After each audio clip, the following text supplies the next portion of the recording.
Hello my dear students and welcome back to my YouTube channel. और ये होने वाला है आपका chapter provision for filing return of income and self assessment. ठीक है, तो ये चैप्टर को स्टार्ट करने से पहले ठीक है, कुछ हमारे लेक्चर्स क्या चल रहे हैं, हमारे लाइव चल रहे हैं एंड कुछ लेक्चर आपका रिकॉर्डेड चल रहे हैं। और ये वाला उसी में से एक आपका एक चैप्टर है जो कि आपका रिकॉर्डेड है। ठीक है, जो कि चैप्टर का नाम क्या है आपका provision for filing return of income and self assessment.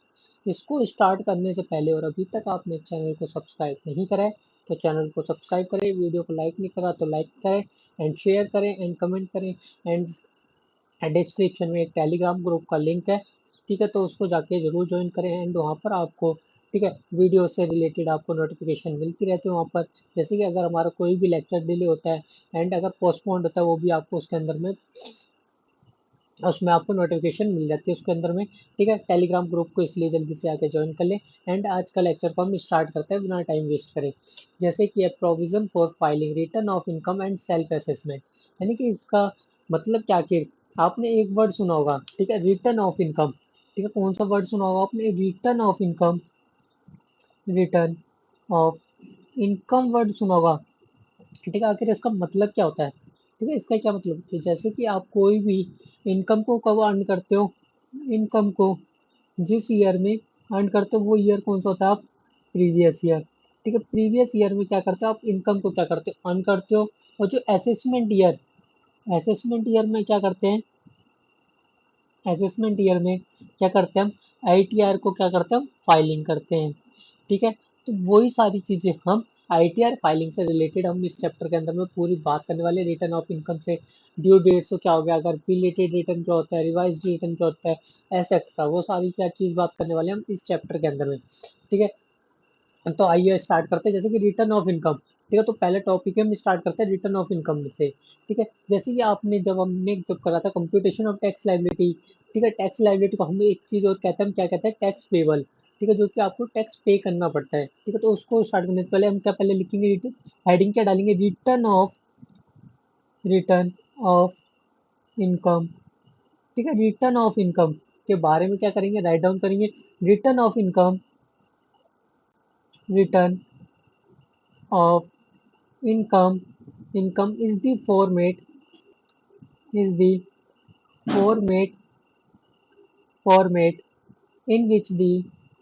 in which the the SEC furnishes furnishes information information information as to his total income total income total income and and tax payable payable and second, यानी कि इसका मतलब क्या, return of income का एक format है जो कि एसएससी क्या करता है अपनी इंफॉर्मेशन को। ठीक है, जो कि अब जैसे कि अगर आप आईटीआर अगर आप आईटीआर कैसे फाइल करते हो। ठीक है, सबसे पहले क्या जाता है, आप आईटीआर की रिटर्न ऑफ इनकम की, यानी कि इनकम टैक्स के जो कि ऑफिशियल वेबसाइट, उस पर जाके आप क्या करते हैं, लॉग इन करते हो एंड आपका असेसमेंट ईयर को सिलेक्ट करते हो एंड आप आईटीआर नंबर सेलेक्ट करते हो जिसके अंदर कि आपको आईटीआर फाइल करना है। तो उसके बाद क्या करते हो, आप फाइलिंग कर देते हो। हाँ, ठीक है, उसी तरीके से आपका रिटर्न ऑफ इनकम का भी वो फॉर्मेट है एसएससी का, जिसमें कि इंफॉर्मेशन क्या करता है, फर्निशिंग करता है।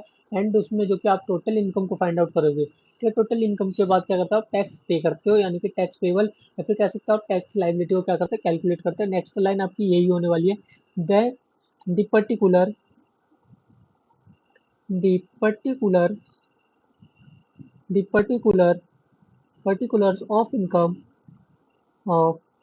income earned and under under the heads under the different heads to the different heads, gross total income, gross total income, gross total income, deduction deduction from gross total gross total total income, then total income and tax payable। ठीक है, तो जो कि आप step सीख के आए थे, जिसके अंदर क्या करते थे हम, कंप्यूटेशन ऑफ टोटल इनकम। ठीक है, टोटल इनकम को कैसे कंप्यूट करते थे। ठीक है, तो उसके पहला स्टेप क्या था हमारा, फर्स्ट स्टेप क्या था। ठीक है, क्या था, जो आपके पहले क्या था, आपको रेसिडेंट है पर्सन या फिर नॉन रेसिडेंट है उसको फाइंड आउट करना।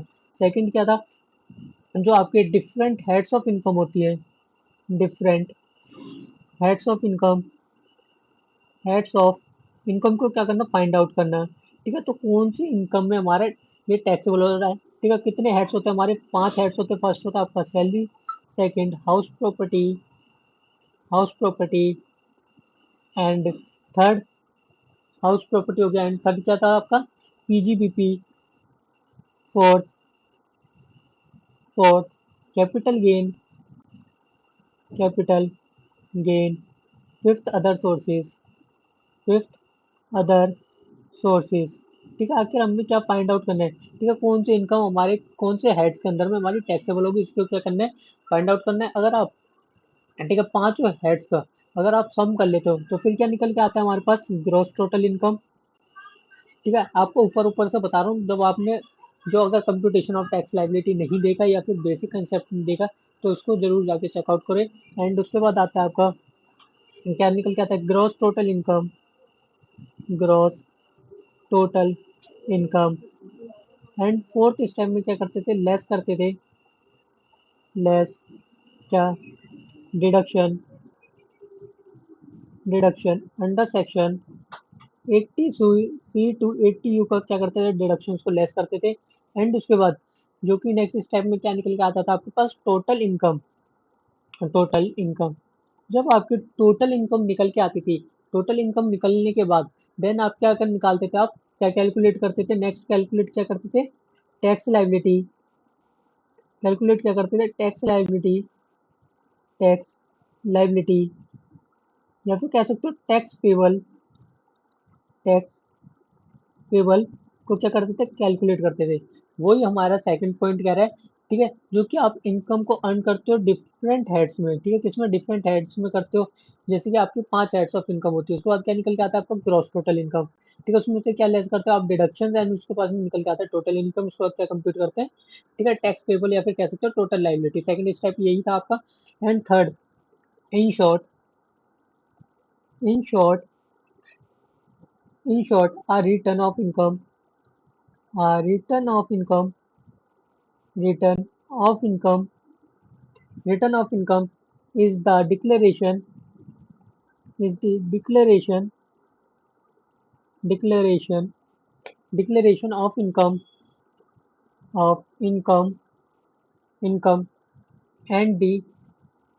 and the resultant resultant tax by the by the SEC SEC in the in the prescribed format आखिर हमारा इसका मतलब क्या है। जैसे कि रिटर्न ऑफ इनकम क्या आपका एक डिक्लेरेशन है, किसका, इनकम का। ठीक है, और जिससे आप उस एसईसी को क्या पता चलता है कि आपको कितना टैक्स पे करना है। ठीक है, उससे क्या कर सकते हो आप, कैलकुलेट कर सकते हो, वो क्या आपका एक प्रेस्क्राइब फॉर्मेट है। ठीक है, एंड उसके बाद आता है, ठीक है, कंपलसरी की बात करते हैं। Compulsory filing of return of income में आखिर किसको फाइल करना कंपलसरी और किसको मैंडेटरी नहीं है, नॉट कंपलसरी है। ठीक है, तो उसकी बात करेंगे इसके अंदर में, तो हेडिंग डाल लेंगे। नेक्स्ट हेडिंग क्या होने वाली है आपकी, compulsory compulsory filing of return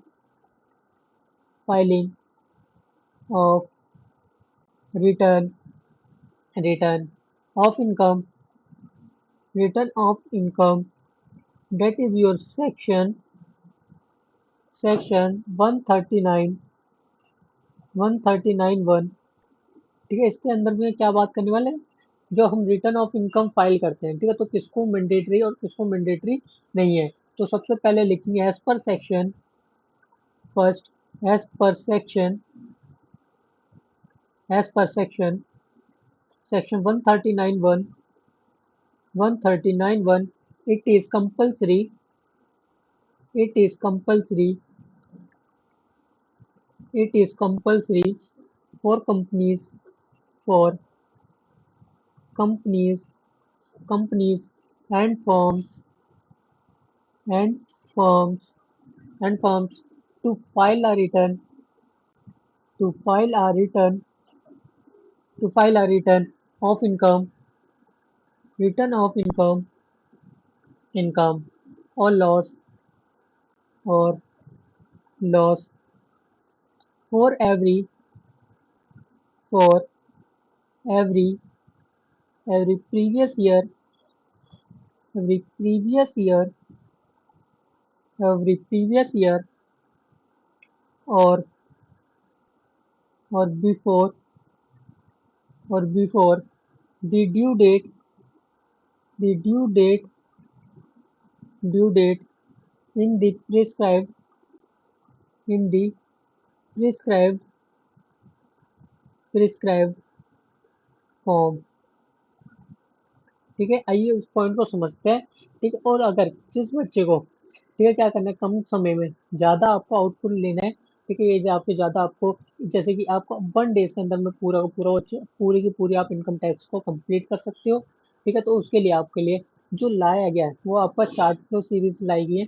आप उसका प्ले लिस्ट का भी लिंक डिस्क्रिप्शन में मिल जाएगा। अदरवाइज अगर नहीं भी मैं डाल पाया, ठीक है, अगर अदरवाइज में भूल भी जा, ठीक है, डालने के लिए आज हमारी ये वीडियो क्या होगी, एडिटिंग होगी, तो आपको नेक्स्ट डे ही मिलेगी ये वीडियो।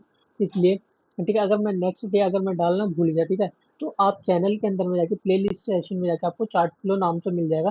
प्लेलिस्ट उसमें जाकर आप देख सकते हैं। ठीक है, इस मंथ के एंड तक सारे के सारे चैप्टर्स क्या हो जाएंगे, अपलोडेड हो जाएंगे उसके अंदर में। ठीक है, आपका इनकम टैक्स भी हो जाएगा एंड टैक्सेशन भी सारे चैप्टर्स के उसमें ठीक है इंक्लूडेड है। ठीक है, सारे के सारे मिल जाएंगे आपको, अक्टूबर के एंड तक आपको सारे मिल जाएंगे। ठीक है, और आइए समझते हैं इसको, जो कि सेक्शन 139(1) क्या कहता है कि कंपनीज और फर्म के केस में आपको मैंडेटरी है कि आपको फाइल करना पड़ेगा। अगर चाहे आपको प्रॉफिट हो चाहे आपका लॉस हो, ठीक है, तो भी आपको क्या करना, फाइल करना पड़ेगा। चाहे वो आपका ठीक है जो बेसिक अजम्पशन लिमिट होती है, ठीक है, अगर बेसिक अजम्पशन लिमिट को एक्सीड भी नहीं करती है अगर टोटल इनकम, ठीक है, तो भी क्या करना पड़ेगा आपको, आईटीआर को क्या करना पड़ेगा, फाइल करना पड़ेगा। ठीक है, रिटर्न ऑफ इनकम को क्या करना पड़ेगा, फाइल करना मैंडेटरी है कंपनी और फर्म के केस में। And second, in case of person second in case of person in case of a person of a person other than a company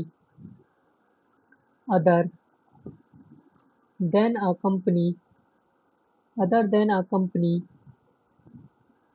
other than a company or a firm or a firm or a firm, total income total income total income or the total income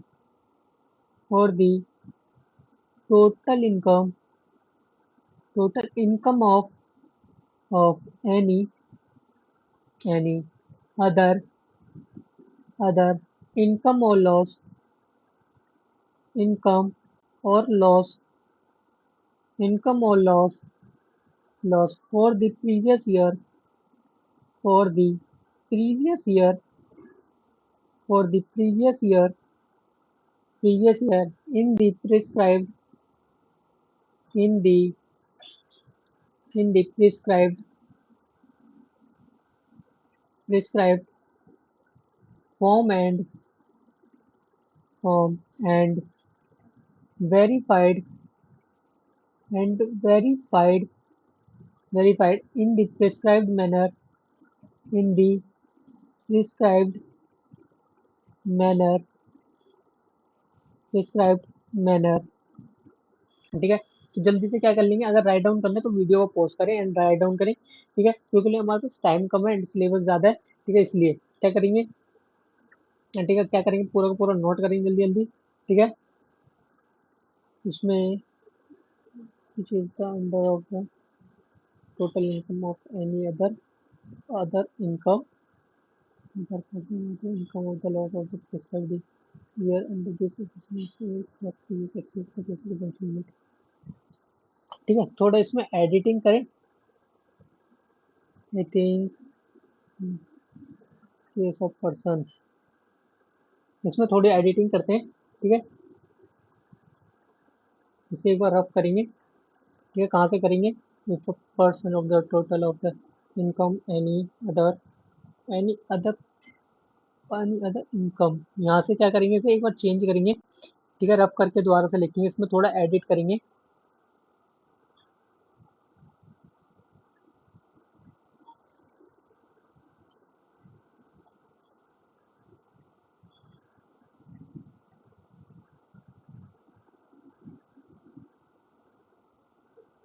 ठीक है, book में जैसे लिखा गया ना उसे थोड़ा edit करके, ताकि समझने में इजी हो। ठीक है, जो कि मेरी खुद की बुक है। ठीक है, तो उसमें से मैं आपको पढ़ा रहा हूँ। ठीक है, तो उसमें ठीक है थोड़ा लेंथी बना रखा है एंड थोड़ा आपको कंफ्यूज हो जाओगे आप उसमें, इसलिए।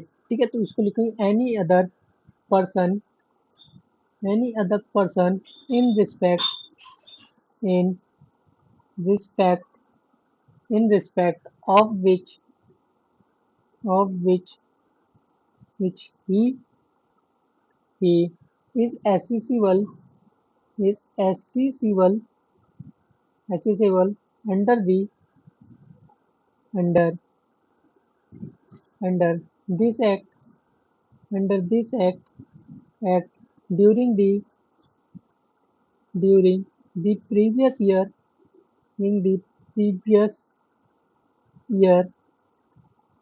previous year exceeds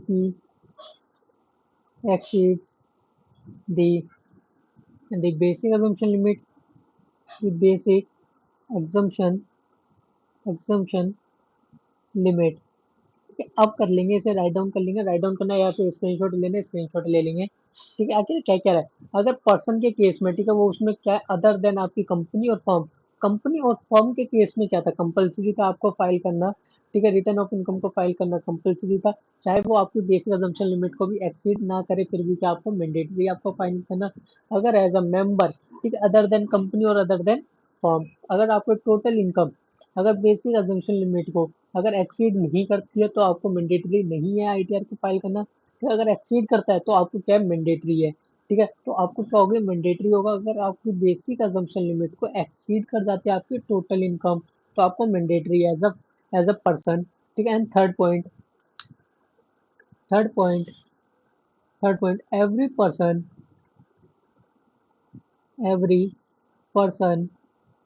person being resident being a resident being a resident and and ordinarily resident resident in in India would be would be required to required to file a return of file a return of file a return of income or loss for the for the previous year the previous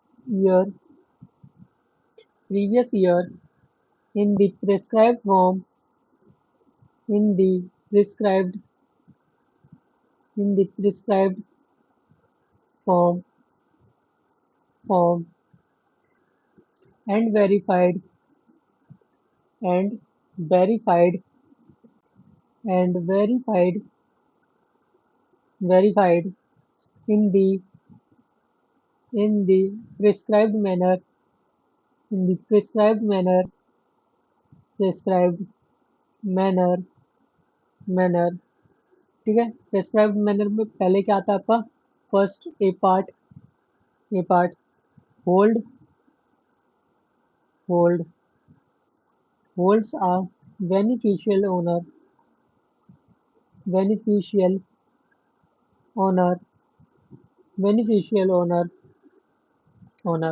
और otherwise और otherwise or otherwise any asset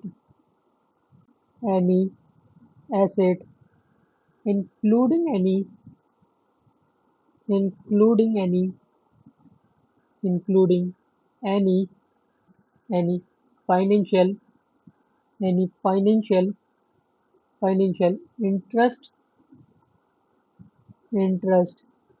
in any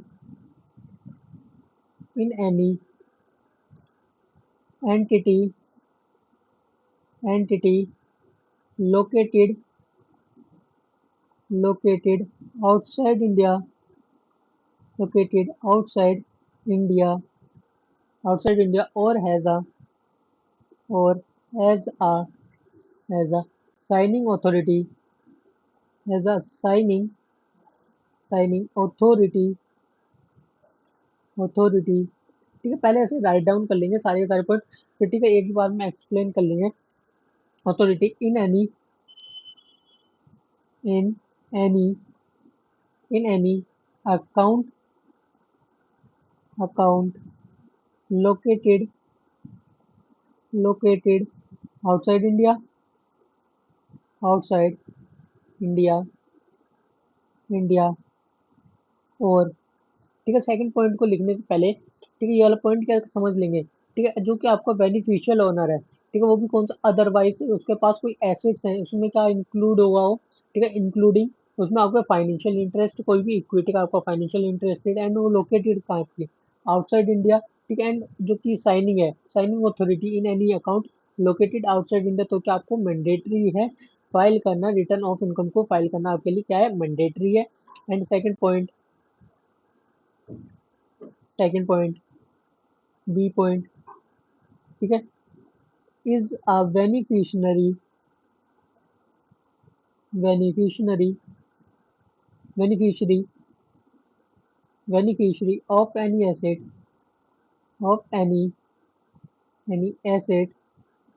assets including including including any financial interest in in any any entity located outside India located located outside outside India।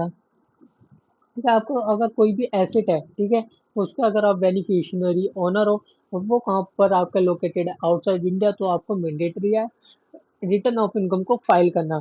ठीक है, and इसके बाद आपका बात करते हैं ठीक है जो कि आता है इसको एक बार हम किस फॉर्म में समझेंगे, एक बार इसे हम चार्ट फॉर्म में समझते हैं। ठीक है, जितने भी हमने 3 पॉइंट करे हैं तो ठीक है पहले 3 पॉइंटों को क्या करेंगे पॉइंट चार्ट से समझेंगे या फिर पहले आपको सारे पॉइंट्स लिखवा दो फिर चार्ट्स में समझते हैं। ठीक है, जल्दी से कमेंट करके बताइए क्या एक बार में पूरे लेके पहले सारे चारों पॉइंट या 4 या 5 जो भी है ठीक है वट एवर जो भी पॉइंट्स है ठीक है उनको एक बार में राइट डाउन करते हैं फिर समझते हैं। ठीक है, नेक्स्ट चार्ट फॉर्म में फिर एक बार में हम एक बार रिवाइज कर लेंगे। ठीक है, एंड फोर्थ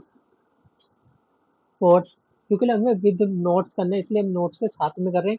ठीक है, सो इसलिए ठीक है हम क्या कर रहे हैं राइट डाउन भी करते हुए चलेंगे। Fourth, further every person further further every person further every person being an individual being an individual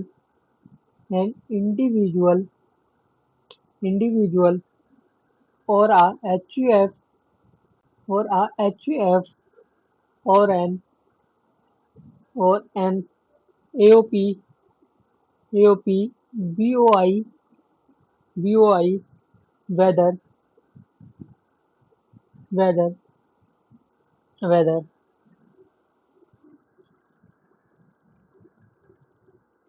रुकेंगे 2 minute whether incorporated incorporated incorporated or not or not or an और एन आर्टिफिशियल आर्टिफिशियल पर्सन। ठीक है, अगर like है जैसे कि हर एक person, ठीक है, बीइंग, चाहे वो इंडिविजुअल है, चाहे वो आपका एच हो, चाहे वो आपका अदर पर्सन हो, ठीक है, तो उनके केस में भी क्या होता है, मैंडेटरी होता है। ठीक है, तो कौन कौन से केसेस में आपको मैंडेटरी होता है, तो उसको एक बार राइट डाउन करेंगे। Whose total income, first point, whose total income, whose total income, whose total income, income, or the total income of, or the total income of, total income of any other, any other person, person in respect of, in respect of which he is, which he is, he is accessible, accessible, accessible under this act, under this act, under this act during the previous year, during the previous year, the previous year, during the previous year. And second point, without giving effect, without giving, without giving effect to the previous, to the previous, to the previous, to the previous,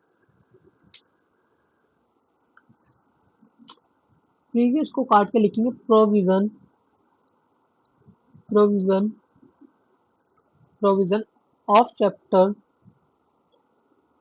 of chapter, chapter 6 A, chapter 6 ए, और section, और section, section 54, 54, 54B, 54B, 54D, 54D, and 54EC, 54EC, और 54F, and 54F।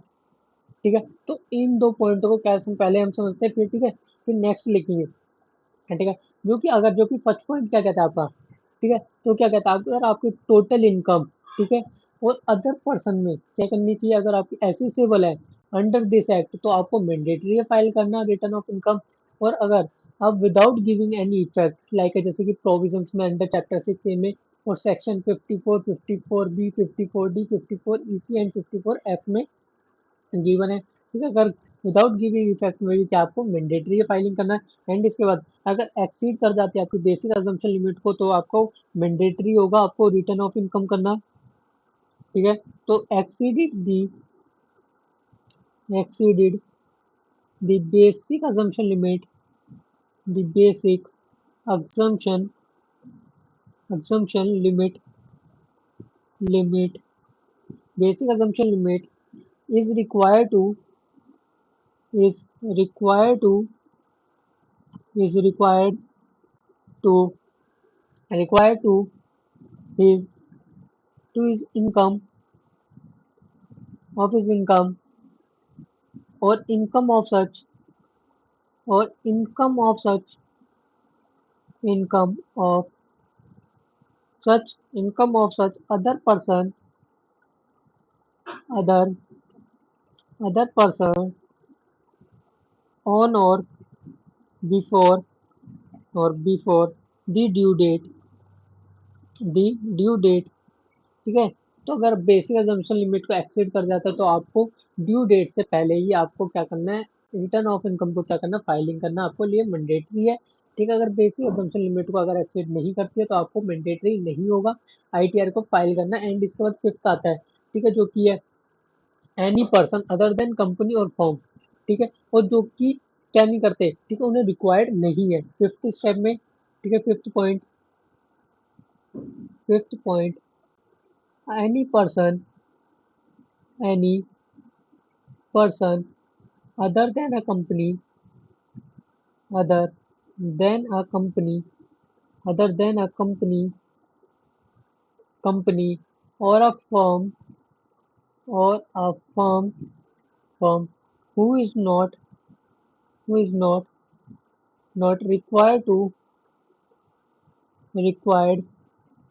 to furnish a return written under section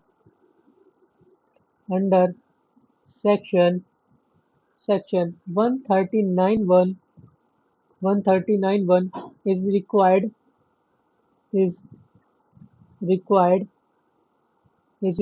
to to file file income income tax return if if during the during the during the previous year previous year such person। ठीक है, तो इसके अंदर भी कुछ points हैं।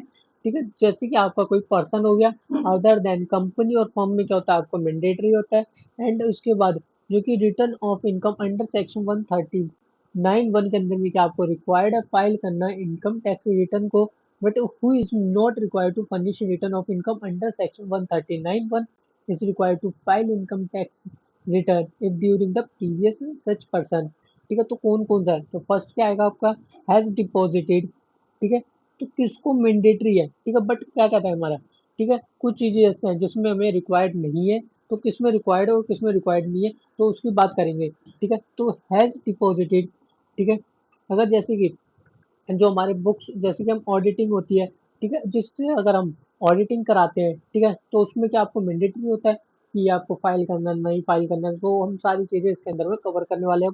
Has deposited an amount, has deposited an amount an amount or aggregate aggregate of the amounts of the amounts amounts exceeding amounts exceeding exceeding exceeding rupees 1 cr 1 cr in one or more one or more current current accounts accounts with a maintained maintained with a with a banking company banking company or a or a cooperative bank bank। ठीक है, अगर आप deposit करते हो, ठीक है, एक या एक से ज्यादा करंट अकाउंट में, ठीक है, जो कि 1 करोड़ हो, ठीक है, 1 करोड़ को अगर एक्सीड कर जाता है, अगर आप डिपॉजिट करते हो एक या एक से ज्यादा करंट अकाउंट में, ठीक है, तो क्या आपका मैंडेटरी है आपको इनकम टैक्स रिटर्न को फाइल करना, लाइक जैसे कि बैंकिंग कंपनी हो गया और कोऑपरेटिव बैंक हो गया। ठीक है, and second has incurred has incurred has incurred expenditure expenditure expenditure has incurred expenditure of an amount or aggregate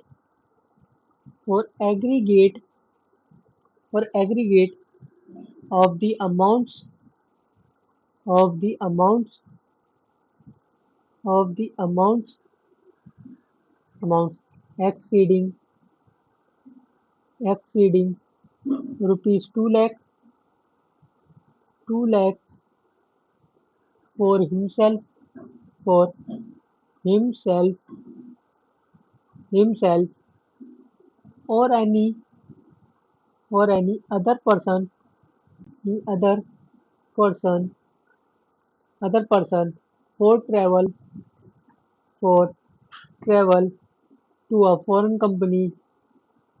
a foreign company to a foreign country और इसके बाद नेक्स्ट हैज इनकर्ड। ठीक है, सबसे ऊपर वाला लिखा है, अगर कोई आप एक्सपेंडिचर करते हो, ठीक है, जो कि अगर आपका अमाउंट एक्सीड कर जाता है 2 लाख का, ठीक है, 1 लाख का, जैसे कि अगर आप ठीक है, जैसे ट्रैवल करते हो आप फॉरेन में, ठीक है, फॉरेन कंट्री में आप ट्रैवल करते हैं एंड उसमें आप अगर एक्सपेंस कर देते हो या फिर एक्सपेंडिचर कर देते हो, खर्चे कर देते हो, अगर आप वो एक्सीड कर जाता है 2 लाख को, तो आपको मैंडेटरी होगा, आपको रिटर्न ऑफ इनकम को फाइल करना है। Has required. Third, has incurred has incurred expenditure has incurred expenditure of an amount of an amount an amount or or aggregate aggregate of the of the amount amounts exceeding exceeding exceeding rupees 1 lakh towards towards consumption of consumption consumption of consumption of consumption of electricity। ठीक है, जैसे कि आप electricity आ जाता है, ठीक है, उसका कंजप्शन करते हो 1 लाख से ज्यादा, तो आपको रिटर्न फाइल करना मैंडेटरी है। ठीक है, तो इससे 4 फॉर्म में समझते हैं। ठीक है, आखिर मैंडेटरी में, ठीक है, किस कब कब आपको मैंडेटरी फाइलिंग करना। ठीक है, return of return of income को फाइलिंग करना कब को मैंडेटरी है, तो फर्स्ट। ठीक है, अगर लाइक है जैसे कि कंपनी होगी, कंपनी एंड फर्म के केस में क्या आपको मैंडेटरी है या फिर कह सकते हो आपका रिक्वायर्ड है आपको। ठीक है, अगर चाहे वो आपका प्रॉफिट हो या फिर चाहे आपका लॉस हो, तो भी आपको मैंडेटरी है, चाहे वो उसके केस में आपकी बेसिक अजम्पशन लिमिट को एक्सीड करे या फिर ना करे, तो भी आपको क्या है, मैंडेटरी है। एंड इसमें अदर देन कंपनी है, लाइक है जैसे कि person other then other than other than company and firm के केस में। ठीक है, जब आपको रिक्वायर्ड कब होगा, आपको मैंडेटरी कब होगा रिटर्न ऑफ इनकम को फाइल करना, जो आपकी बेसिक अजम्पशन लिमिट को क्या कर जाए, एक्सीड कर जाए तो आपको क्या होगा, मैंडेटरी होगा आपको फाइल करना रिटर्न ऑफ इनकम, मैंडेटरी होगा आपको फाइल करना। एंड इसके बाद थर्ड क्या था आपका। ठीक है, जैसे कि थर्ड क्या था आपका, इंडिविजुअल हो गया। ठीक है, जो कि being resident and ordinary resident है। ठीक है, और बेसिक अजम्पशन लिमिट को अगर एक्सीड कर जाती है तो क्या आपको मैंडेटरी है, तो आपको क्या मैंडेटरी है फाइल करना रिटर्न ऑफ इनकम को फाइल करना, फिर क्या हो जाएगा आपके लिए, मैंडेटरी हो जाएगा रिटर्न ऑफ इनकम को फाइल करना। एंड उसके बाद, ठीक है, जैसे कि हो गया आपका इंडिविजुअल फर्म, इंडिविजुअल हो गया, एच यू एफ और और अदर पर्सन अदर पर्सन। ठीक है, जो भी आपके अदर पर्सन हो गए, बी ओ आई हो गया, ए ओ पी हो गया एंड एच यू एफ हो गया, आर्टिफिशियल जुडिशियल पर्सन हो गया। ठीक है, तो उसके केस में, ठीक है, जो कि अगर इसमें भी आपका सेम रीजन है, जो कि सेम है आपका, सेम लिख लेंगे, आर ओ आर का आपका लिखोगे, सेम लिख लोगे, क्योंकि अगर बेसिक अजम्पशन लिमिट को अगर एक्सीड कर जाते हैं तो आपको मैंडेटरी होता है रिटर्न ऑफ इनकम को। ठीक है, और इसमें इसी तरीके से। ठीक है, नेक्स्ट इसके बाद जो लास्ट कौन सा था, ठीक है, लास्ट क्या था आपका, लास्ट वाले का एरो में यहाँ पे बना देता हूँ। ठीक है, लास्ट लास्ट ठीक है, लास्ट क्या था आपको, ठीक है, person other then other than other than a company a company company और अ फर्म ठीक है, कौन से केसेस में आपको रिक्वायर्ड है, ठीक है, मैंडेटरी हो जाएगा उसमें रिटर्न ऑफ इनकम के लिए, ठीक है, और कौन से केसेस में आपका मैंडेटरी नहीं है। तो फर्स्ट केस कौन सा आता था इसमें, ठीक है, इसके अंदर फर्स्ट कौन सा आता था केस आपका, अगर आप, ठीक है, 1 CR से ज्यादा क्या करते हो, आप डिपॉजिट करते हो, ठीक है, करंट अकाउंट में, एक से ज्यादा अकाउंट्स में भी अगर आप करंट अकाउंट के अंदर में एक से ज्यादा अकाउंट से अगर उसमें आप डिपॉजिट करते हो 1 CR से, तो आपको क्या हो जाएगा इसमें, ठीक है, तो क्या हो जाएगा आपका, अगर एक्सीड कर जाता है 1 करोड़ को, 1 करोड़ से ज्यादा क्या करते हो अगर आप डिपॉजिट करते हो, तो आपको क्या हो जाएगा, रिक्वायर्ड होगा, ठीक है। एंड उसके बाद नेक्स्ट क्या था आपका, सेकंड, जो कि अगर आप 2 लाख से ज्यादा 2 लाख से ज्यादा अगर आप ट्रैवलिंग पे क्या करते हो, एक्सपेंस करते हो, ट्रैवलिंग पे एक्सपेंसेस या फिर एक्सपेंडिचर करते हो, ठीक है, तो भी क्या हो जाएगा, आपको रिक्वायर्ड हो जाएगा, रिक्वायर्ड है। एंड उसके बाद थर्ड, अगर आप, ठीक है, 1 लाख से ज़्यादा इलेक्ट्रिसिटी पे 1 लाख से ज़्यादा इलेक्ट्रिसिटी पे कंजप्शन करते हो, इलेक्ट्रिसिटी का कंजप्शन है, कंजप्शन कंजम्पशन, तो भी क्या आपको रिक्वायर्ड है, ठीक है। ये मैंने आपको चार्ट में बता दिया, जो हमने मैंडेटरी के अंदर में बात करी थी पूरी की पूरी चीजें एज अ चार्ट में, ठीक है, तो ये मैंने उसमें भी चार्ट फ्लो में भी समझा रखा है, ठीक है। तो इसको एक बार राइट डाउन कर लेंगे, ठीक है, जल्दी से क्या लेंगे इसका, अगर स्क्रीनशॉट लेने स्क्रीनशॉट ले लेंगे, एंड मैं हो जाता हूँ साइड, ठीक है, स्क्रीनशॉट ले लें, एंड जिसे राइट डाउन करना है उसे राइट डाउन कर ले वो बंदा, ठीक है। फिर उसके बाद बात करने वाले हैं हम ड्यू डेट्स, ठीक है, फिर ड्यू डेट्स में बात करेंगे कब कब हमें रिटर्न ऑफ इनकम को क्या करना है, फाइल करना है, ठीक है, तो उसको हम स्टार्ट करेंगे फिर ड्यू डेट्स, ठीक है। तो जल्दी से क्या करेंगे, राइट डाउन करेंगे, next due dates due dates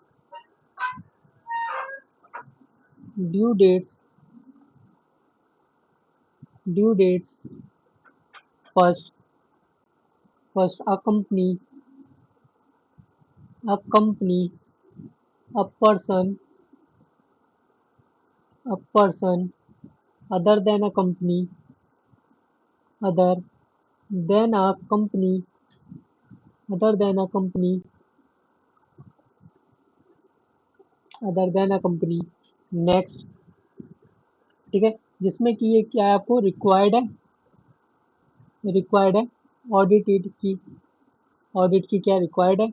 and next, a partner of a form a partner of a firm firm whose account required to audited under the Income Tax Act 1961, ठीक है।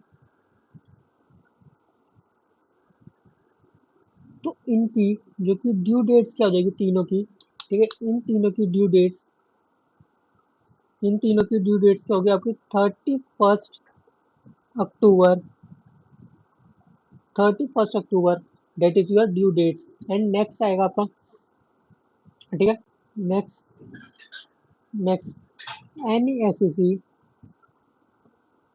Any SSC including the partner including the partner the partner including the partner referred to in section referred to in section 92E। तो इस case में आपका क्या हो जाएगा, 30 नवंबर 30 नवंबर की हो जाएगी due date. And next, in the case of in the case of any other SSC any other SSC SSC, और इसकी क्या हो जाएगी फिर ड्यू डेट, 31 जुलाई 31 जुलाई, ठीक है, जो कि हमने ऊपर करा था, ठीक है, जो कि कंपनी एंड फर्म हो गया, ठीक है। तो कंपनी एंड फर्म के केस में क्या आपकी ड्यू डेट, 31 अक्टूबर 31 अक्टूबर that is your due date. And person other than company, ठीक है, पर्सन अदर देन कंपनी है तो क्या हो जाएगा आपका 31 अक्टूबर, 31 अक्टूबर। एंड अगर ROR का केस है, ठीक है, रेसिडेंट हो गया आपका पर्सन, ठीक है, तो ये किसका भी क्या हो जाएगा आपका 31 अक्टूबर, 31 अक्टूबर। और जो अदर देन पर्सन है, ठीक है, अदर देन पर्सन का क्या होगा आपका 31 जुलाई, 31 जुलाई हो जाएगी। एंड जो ये होगा आपका ROR के केस में क्या हो जाएगा आपका 30 नवंबर, नवंबर, ठीक है। आई होप आपको पूरा मैंने चार्ट में बता दिया। And other than a company, ठीक है, अदर देन अ कंपनी और अ फर्म, तो इसका क्या था आपका 30 नवंबर, ठीक है, ये हो गया आपकी किसकी ड्यू डेट्स की, ठीक है।